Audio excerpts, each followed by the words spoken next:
The Square Ball Podcast.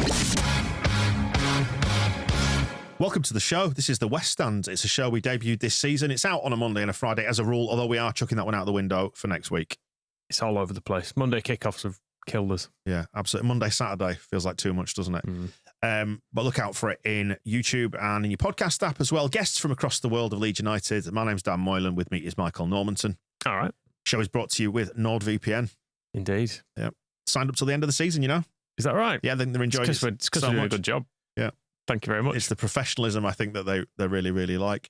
Tell me about NordVPN, Michael. What's your favourite feature about a VPN you can have on 10 devices? I was going to say 10 devices. That was my favourite feature. Win straight out your sales. Yeah. You can virtually go all over the world, can't you? You can. Even Burnley.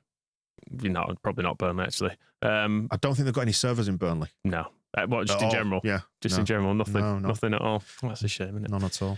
But yeah, if you want to go elsewhere in the world for geo-locked stuff, you can do that. If you want to go elsewhere in the world to ungeo-lock a streaming service for a football club. Exactly. For example, NordVPN, and you can protect your private data, such as bank details and so on. So if you're on like a public Wi-Fi network, you're not exposed to any privacy issues as well. Fastest VPN in the world. That's right. Yeah, it's good, isn't it? NordVPN.com/TSB. If you want to check that out, I think you get it's an additional 4 months on top of your discounted 2-year plan. Is there some sort of trial money back guarantee, something like that? Thank you, Michael. I had forgotten. 30-day money back guarantee. I thought so, yeah. Good. On to our guest now, Aidan White. Sorry about exposing you to that. No worries, I enjoyed it. Welcome. I always enjoy the little quirks you come up with, so it's nice to see you live. Welcome back to the show, Aidy. You were co-commentary for Leeds versus Norwich for Radio Leeds. I was. What did you make of it? Obviously an amazing fast start. To be honest with you, I almost missed that first goal because I was looking at how Norwich were playing, and then all of a sudden we've gone to the other end and a goal. It was pretty crazy. From then on in, I thought we were going to, really roll them over and come out of the traps and get in the faces a little bit, and then it just seemed like we sat off them, allowed them back into the game, and then we were almost really happy for them to have the ball. And I'd just like to see it be a little bit more aggressive, get into the face, and then get a couple of goals up by half time. I think maybe because their attacking threat was pretty limited for most of the game, it seemed like maybe it was an actual tactic on reflection, that we're just going to let them have it and sit back off and almost go into like a mid-block. They didn't really get anywhere, did they? So it was pretty comfortable win. That second half seemed to improve in terms of the quality, and I think that was the sort of main difference. The decisive final pass or final shot, crosses in the box were decent. So that was the difference between the first and second half, and I think that's pretty comfortable again at Ellen Road. Is that what you took from the setup then? It was a mid-block we were generally sort of playing? Yeah, I mean... What did you see from Norwich as well? Well, Norwich initially, early on, didn't they? They went really high press, straight away, and then we opened them up. Immediately? Immediately within that 30 seconds, and then from there, they matched us and kind of went into a mid-block, and it seemed like both teams were happy to just kind of play it among the back four for a little bit, and then every now and again we'd get a ball through the lines where we looked like we'd really hurt them and expose them, and then we'd go on a nice attack, and I thought we could have put them to bed a little bit earlier.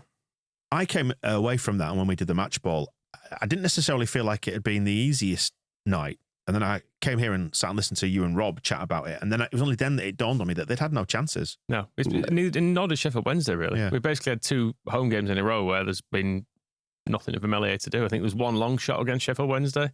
I think that was the only save he had to make then. He had to deal with a cross or two the other night, but there was no threat. At no point did they cut us at door. There was one time they cut us open down the right-hand side when there was their right-hand side when there was a cross to the far post that missed the bloke who was there. That aside, I don't think there was ever a moment where you're watching it unfold and you can kind of see men over and stuff, and that moment of panic you get when you're like, oh, they're in here. If they just play it to Jesse Marsh times, if they just play it to the back post, there's no one there. But there's not been a lot of it, has there? No, not at all. And I think their only real threat was down that right-hand side initially. I thought Hernandez for them looked quite good.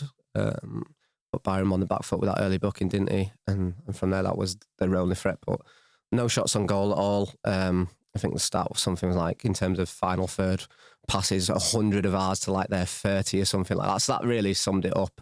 And it's just another comfortable win. I mean, almost in that second half when we probably got that second goal, it almost seemed a little bit lethargic in terms of like a little bit pre-season feel to it, because both teams again were just still really happy to let each other have it, in that backfired.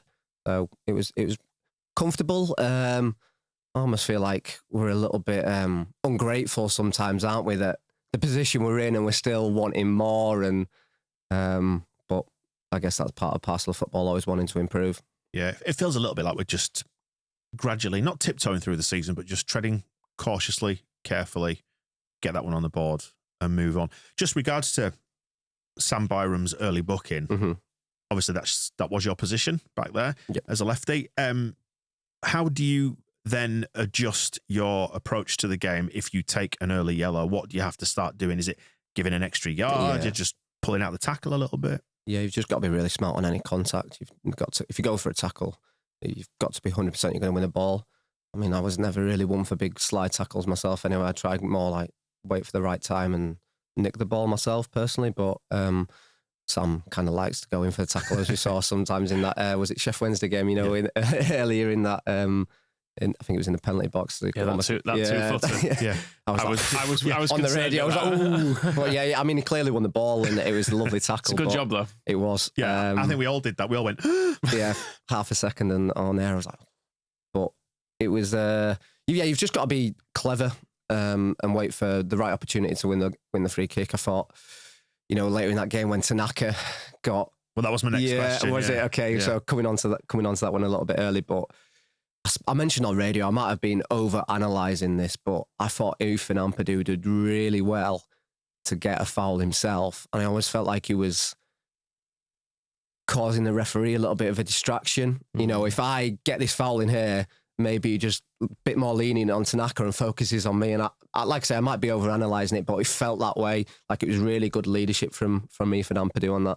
Yeah. We were praising him in I think it was the Sheffield Wednesday game, saying how we've missed someone actually doing leadership stuff like that, and like the way he speaks to referees and stuff, he's quite clever with it. Yeah. Like he'll just kind of stamp out things that you can see occurring. If someone's time wasting, for example, or keeps doing the same thing, like keeps doing pushing Joe Rodon or something, he'll go over and say to the ref, "Keep an eye on that." He keeps doing it, and I feel like if an opposition player's doing it, you get annoyed by it. Yeah, I was going to say, if that's Bruno Fernandes, you're furious. Yeah, but he does it with his face, which is dreadful. Ethan Ampadu's got a nice face. Yeah, he does it with his teammates as well. So. Yeah, but I don't know, it feels like Ampadu just gives a nice... He doesn't exactly run the refs in the same way some people do, but he's good to have as a captain, as someone who can speak to the ref, and in a way that I think probably doesn't annoy the ref either. Yeah. He keeps it I think he probably keeps it on quite a nice level. He doesn't go over pleading. Yeah. He just has a bit of a quiet word you can see sometimes, and it's been good. I think it's not many times you also see him run up to the referee, when there's been a big tackle or anything like that. So I think the referees acknowledge that, and as long as you show a little bit of respect and don't overstep it, you almost have to do it in a little bit of a cheeky way, don't you? Where it's just like, I've said enough, I said my piece, but I'm not overstepping the boundaries. And yeah, he seems to do that quite well. I think it's going a little bit out of the modern game that, the haranguing the ref. Yeah, I mean, because nowadays, if you're not the captain, I mean, we're lucky Ampadu's got that characteristics in him, because unless you're the captain nowadays, you run over to the ref and sometimes you get booked for it. So I think the officials are trying to stamp that out a little bit. Did you think, from an ex-pro's point of view, that's a good thing? And what do you make of the relationship between footballers and referees? Because you look at sport like rugby, which I know a lot of the respect there goes back to sort of maybe public school and things like that, but the players in rugby union will call the ref sir, and the ref will only identify them by shirt number and colour. So white number 5, offence against you. Whereas I don't know, I get the sense from when you sometimes see close-up clips of like the Premier League and the refs are referring to the players and vice versa by first name. It feels like the boundaries are a little bit blurred there sometimes. Yeah, I mean, I think that's almost coming to football as a little bit psychology behind it, in terms of if you know somebody on a first name basis, and the captain knows the referee David, for example, and he's speaking to him on that kind of level, it's almost like, well, if I know him personally, maybe he's going to be a little bit more lenient, or he's going to, make decisions in my favour. I was never really captain, so when I approached a ref, it was ref. F this, F that, and same with the linesman. And it's unfortunate because rugby, you see that, like you say, there's a clear line that you cannot cross, and I feel football's tried to do that over the years, hasn't it? But it's still just not quite there, and I almost feel like it'll lose a little bit of its magnetism if we weren't allowed to bit have a chirp in the ear of the ref. A little Do bit you know of what I needle. mean? Yeah, I think it'd just be a little bit tame and it gets the fans going as well. So I don't mind it too much personally. I think that's maybe why VAR takes a bit from it as well. There's obviously the immediate stuff with goals where you don't get to fully celebrate because you're thinking, I think when it was played out to the left, I think maybe the fullback was offside before he played the ball in, and then it comes back, and how far back do you take it? Yeah. There's that, but then there's also the thing of ultimately knowing that, well, for the most part, the right decision has been made. So a goal will get disallowed, and you'll go, "Oh, all right, Yeah. I guess it was offside then." Whereas in the ground, you could have been upset about that for a full hour. It's possibly to do with certainty, isn't it? Like humans, we hate uncertainty. So even if there is a mistake has been made on the pitch and you berate the ref for it and you're furious about it, there's a finality to it. It's done with. There's no comeback on that. And you can bitch and moan, we'll get a letter from the PGMOL, and but it's done. It's done as an incident. Whereas it sort of absolves the officials in the ground of some responsibility and transports it to effectively what you see as a distant robot in a business park off the M4 at Stockley, in the former Stockley Park. I think as fans and also as players, like it just dims almost like that celebration, like you said, Michael, where it's just you've got to wait, and then it's that not instant euphoria anymore. It's that delayed gratification maybe, and it's not quite the same, is it? And yeah, as a player, I'd hate to score and then think, hang on a minute, I've got to hold back a celebration here, because it's just that release of emotions, and you probably don't get that anymore. Yeah. Do you see that Norway, the top two divisions, have voted to bin it off next season? Is that right? Yeah, get rid of it. They had a chance in the Premier League, didn't they? Because Wolves proposed it. Yeah. But they decided to keep it. Yeah, I miss as well, obviously not when it's against you, but someone knowing they've obviously scored a goal with their hand or something and they've got away with it. Yeah. Because that's quite nice too. Like the other week when Havertz put one in off his hand, you could see in his celebrations, he was like, yes. He was talking to teammates being like, that's got my hand, that's not going to count. Not wanting to say it out loud too much because you don't want the ref to kind of alert anyone to it in case on the, off chance they miss it. But just occasionally that thing of like players running off celebrating like, got away with that. Yeah. It's fun. It is. Mischief. It is. It's mischief, and it's I don't know. It's what a lot of stories are built around over the years of people getting away with stuff, and I feel like it's a bit of a shame that no one does anymore. So, moving into doing punditry now for BBC Radio Leeds, has it made you see the game differently in any way, shape or form? Because we caught up with Adam Pope, didn't we? Pope, he did a thing with Emily Tartanella, who did our charity Christmas calendar. So they had a little chat this week. And you said you're a right little swat. You said you do your own work. I do my homework, to be fair. I spend a couple of hours every like Friday before a Saturday game around. You don't want to go into somewhere and not know what you're talking about, and I think it's quite important. Got me through my GCSEs, did that approach though? Well, we were talking about GCSEs off air, so we won't get too far into that. But in terms of the punditry, and seeing it in a different light, I feel I'm having to assess it a lot more from probably a manager's and staff's point of view, which I probably wouldn't always. You're seeing it from a personal point of view as a player, or, say you're not in the team, etc. Why am I not in the team? And then it's like, well, because now you see it, he's playing really well, or, there's a lot more thought that comes into it rather than just you as a person. Yeah. And I think that's quite refreshing. It just opens your eyes a little bit, and also more to, systems and managers' decisions on tactical. You might have got, say, dropped from a game and then the manager's not said anything to you as a player, and you're thinking, well, it's probably actually tactical rather than just performance related. And I can see that a lot more now than when I was a player. You'd probably take it a lot more personally. Yeah, because unchanged side going into the Norwich game, which actually, it's always the ends justifies the means, doesn't it? And because we won, it was the right decision. But had he kept the same side in and we'd struggled against Norwich, then people will be using it as a stick to beat him with. But you see, don't you, like it falls back on the old principle of not changing a winning side, I suppose.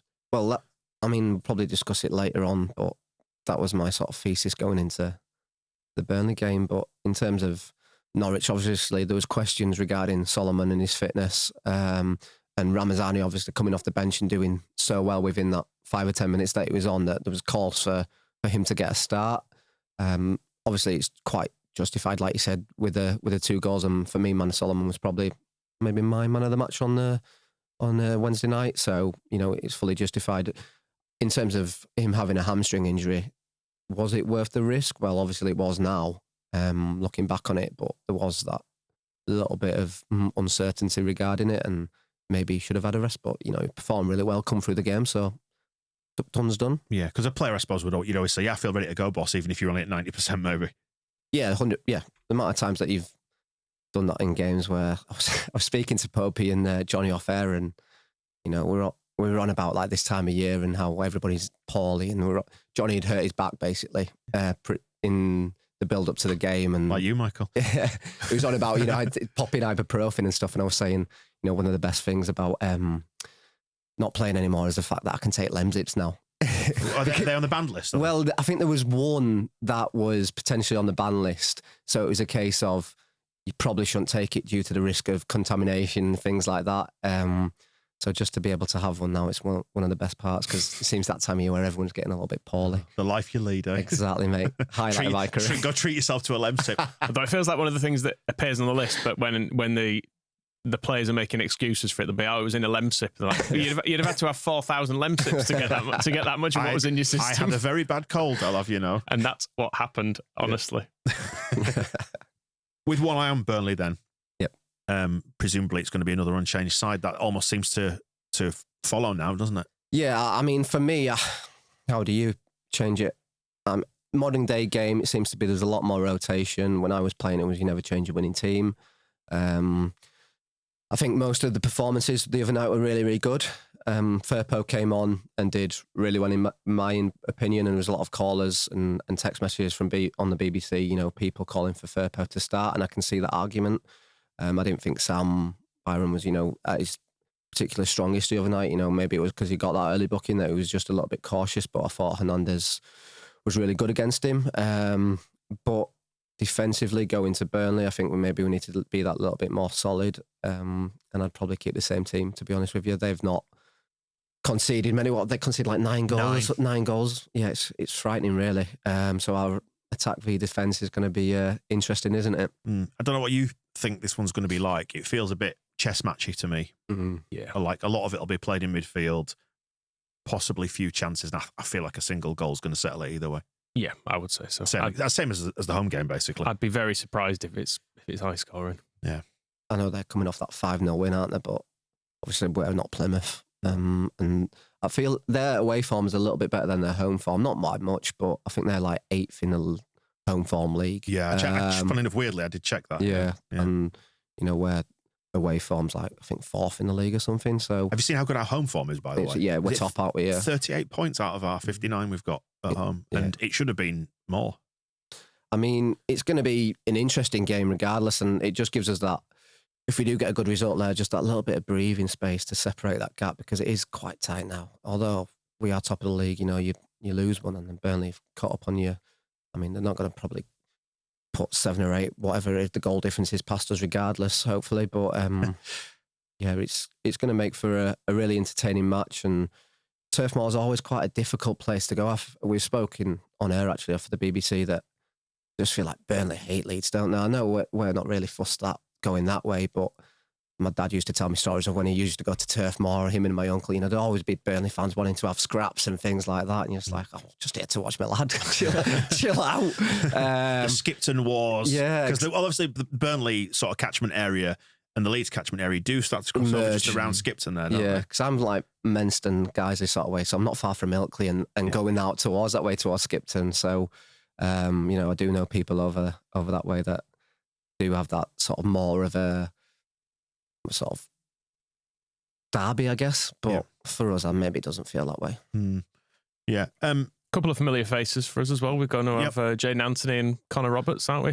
Down their right-hand side. Yeah, that's true. That'll be an interesting see how they match up, because they obviously will, either whether it's Firpo or Byram, they'll know each other well from last season. Well, he's not really changed his Farker in terms of his setup, has he? He's gone for the exact same as he did really last year. So in terms of footballing, they'll be hoping that they've got some inside knowledge that might serve them well. But I think we've got enough in the team to break them down. I know they beat us at home, but it was that one where Manor Solomon slipped, wasn't it? And then I think was it Kaleshi went away and scored on the counter attack. But if you look at the Manor Solomon of today versus the Manor Solomon that played in that game, it feels like he's progressed a lot since then. He's done tremendous, hasn't he? I mean, he had that little bit of dip in form and the injury and stuff, but since he's come back, he's been for me like one of our standout players.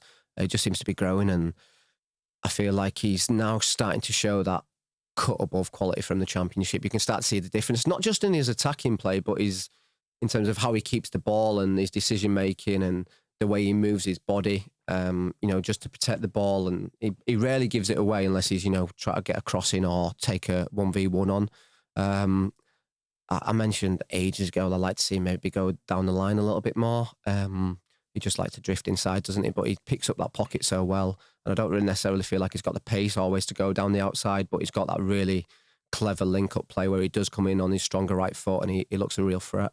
Yeah, I think at his best, he has moments of Pablo Hernandez about him where he'll just, even if he's just actually just pausing with the ball for a second, just creates space for himself in a way it's almost impossible to tell how he's done it, but he does it multiple times in a game, and I think he's just being good at football, which is something I don't fully understand. Putting your foot on it, I suppose, allows time for the fullback to get around the outside. Yeah, just that little bit of composure. Even in our defensive third, he's done it a few times where he's just delayed his decision and waited for an option to come, or the defenders then put on the back foot because it's like, do I try and nick it off him? Do I go for a tackle? And because he's that quick mentally, there's people running past you as well. Yeah, exactly. And then it just frees up somebody. So I feel like maybe that's probably the difference between, at the minute, someone of his quality, and then you look at maybe like an Aronson who maybe just needs to slow down that little bit. And then, because for all Aronson's really good play and his energy and things like that, if he just takes a breath, then it's a case of, an option might come rather than, head down.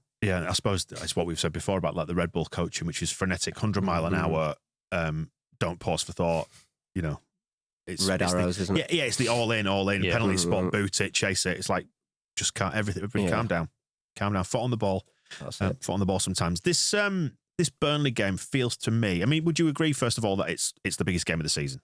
Yeah, I think so, in terms of the league position right now, for sure. And it feels to me like, with that in mind, it's the springboard this potentially for the rest of the season. Like if we lose it, I don't think it'll define the rest of the season. There's plenty more football to be played.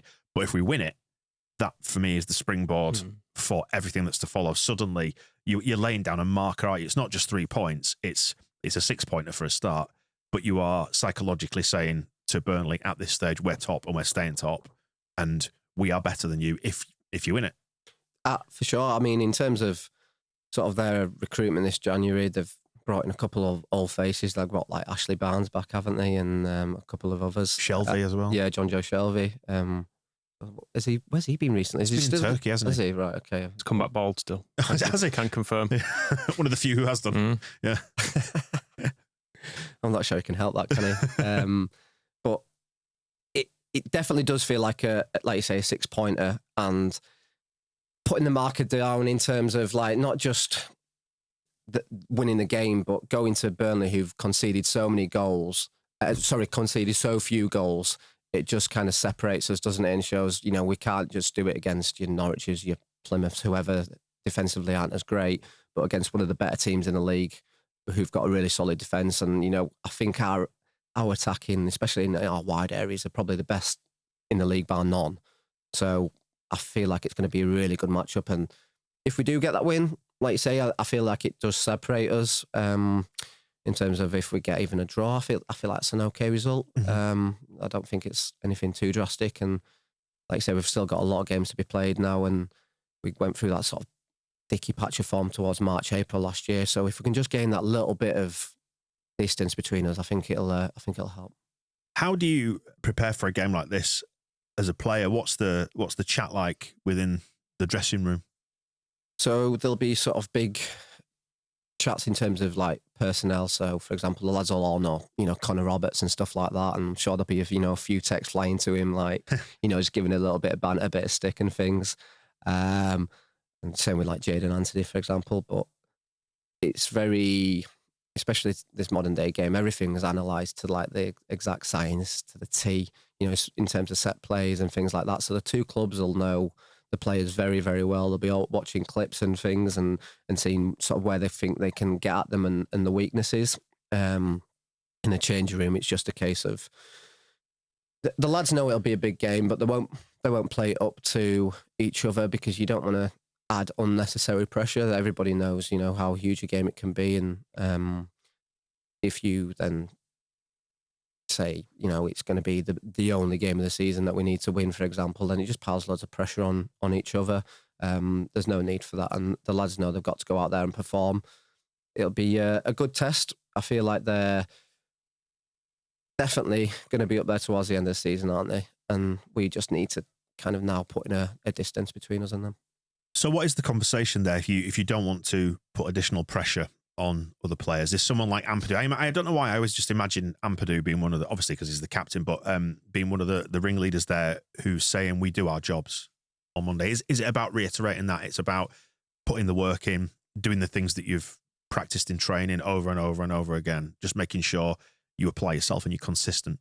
Yeah, and then just not letting the occasion really get to you, not drawing unnecessary pressure, from the outside. You'd just be focusing on not listening to us, for example, or, listening to the media. Just switch off, just focus on what you and your man next to you is going to do, and hopefully sort of that's enough come the end of the game to see you over the line and get that 3 points, because it's always, as much as you plan for a game of football, it's still going to be a certain level of unpredictability. And if you step up and perform and you mark your man out of the game and, you, like I said, the man next to you does it, then you've got a really good chance. And I feel like this game for sure is one of those opportunities where we are going to be tested more than, your Norwiches and your Sheffield Wednesdays, for example.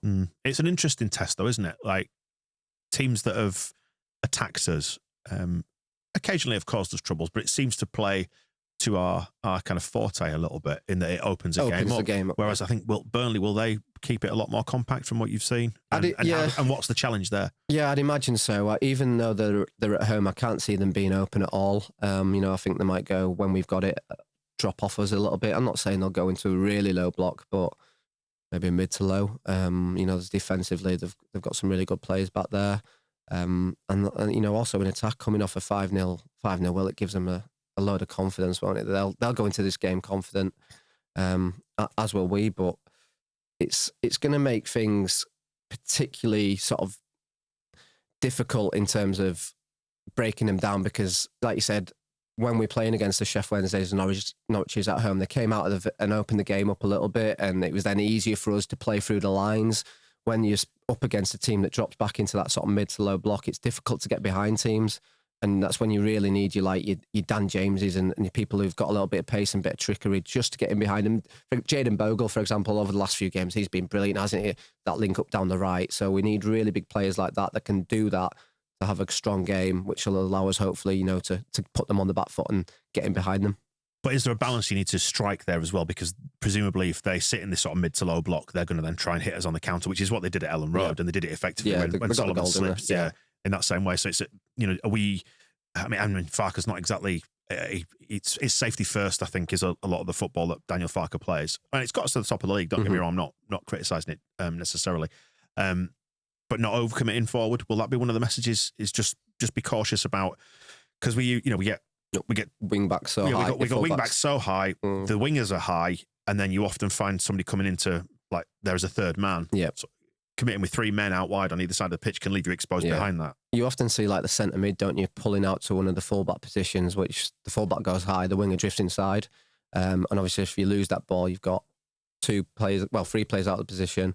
And then it just leaves us exposed, especially sort of in that between the centre halves and the fullbacks. We saw earlier in the season when teams would try to catch us, that's where they'd go to, they'd try play early balls out and then a ball between the centre half and fullback. And I don't think we'll change much in terms of, how we tactically set up. I think it'll be much of the same. He does like control of the ball. And I think that'll be very much one of his messages before, just stick to what we've been performing at. Although we've not been quite as good away from home. We've got, multiple draws, couple of wins, couple of losses, I believe. I don't think things are going to change drastically. Do you think we'll stick with Rothwell in midfield? Because the one defensive change we could make would be Gruev coming in for Rothwell, I suppose. It gives us a bit more stability in the midfield, maybe. Tough away game. It's maybe one for him if he was a couple of weeks ahead of where he is fitness-wise. I think maybe that's the question. Is he ready to go into a game like this? Is come on the Harrogate game and then the game the other night. He's played maybe 30, 40 minutes of the accumulation of the two games. I think for me, I'd go the same team personally and just maybe say, look, there's times in this game where you're just going to have to be a bit more defensively solid and watch your positioning, don't go gung-ho. But you've got a point in, Gruev being that little bit more defensive-minded rather than Joe Rothwell, who play a little bit more sideways rather than those through balls. Yeah. Have we maybe been lulled into a bit of a false sense of security by Ethan Ampadu just hitting the ground running after his layoff? He just come back in and carried on going. But both of the points you made there actually sort of answered the question I was going to ask, which was, do you think there'll be any surprises on Monday in any capacity? I almost don't see it. I don't know about you. I can't see it. In terms of Ampadu and Rodon together, I thought they've been really good. I don't really feel like we've missed Struijk in terms of defensively. The only thing I'd say, he's excellent on the set plays, both sides, both ways. But the partnership, like they know each other really well, obviously from last season, and the relationship playing centre half. Whether Struijk was fit, would we see Ampadu a little bit further up the pitch, and then maybe a Rothwell or a Tanaka maybe having a rest this game? That could have been, but I can't really see any changes personally. And maybe apart from Firpo, who came on the other night, was really well, and I thought Byram wasn't at his best, but I'd still stick with the same team personally. I think you will. I think if this game's on Saturday, maybe it looks to change it. The extra days of rest means it'll probably be exactly the same. Yeah. How do you feel about it overall then, as a closing thought? Excited? Are you a bit nervous about it? I feel quite relatively chill about this. I mean, I won't be when we're actually playing it on Monday, but I feel all right about it, even if we lose, because I think it's going to be similar to the home game in that, like I said, I think a goal could settle it either way. I don't think we'll necessarily learn all that much from the game, whatever happens, whichever way it goes. Because it's going to be 0-0. Well, no, just in the sense that I feel like it'll probably be 1-0 either way. And if it happens to fall for them, then okay, that's what happened at Ellen Road. It was a very tight game. If it falls for us, I'll be dead pleased about that, and it'll help from a points perspective, but it's just another one chalked off. It doesn't feel, famous last words, it doesn't feel like someone's going to run away with it 3 or 4-0. I think it'd be unlikely, wouldn't it? Yeah. Obviously, they're a good team. They beat Sheffield United 2-0 fairly recently and spanked Plymouth 5. So they are a very good team, and I do think they'll be pushing really towards the end of the season. With ourselves and Sheffield United, I think that'll be the 3 that kind of cuts away. I think Sunderland might die off a little bit, but I don't think that they quite have as much in attack as what we do, and I think that will hopefully be the difference going into the game. In terms of where we're at in the season, I think we're happy. I spoke to you before the game, didn't I, Michael? About before the podcast, sorry, about it just seems we're a little bit ungrateful, aren't we? Like how nice is it to be at the top of the league and things are going so swell? Maybe it's just we're scarred from past experiences that we're holding back a little bit. It's anxiety. Yeah. But I think everybody had set this position at the start of the season. So for me, it's a great position to be in. I think we've got a really strong squad. 1 or 2 additions would be nice. Whether that happens remains to be seen. But I think all the negativity and anxiousness surrounding it's not really helping. So if we can be positive, I think we'll get it done. Fingers crossed. Aidy, cheers. We'll do it again soon. Pleasure. See you soon. Thank you. Cheers, Dan. The Square Ball Podcast.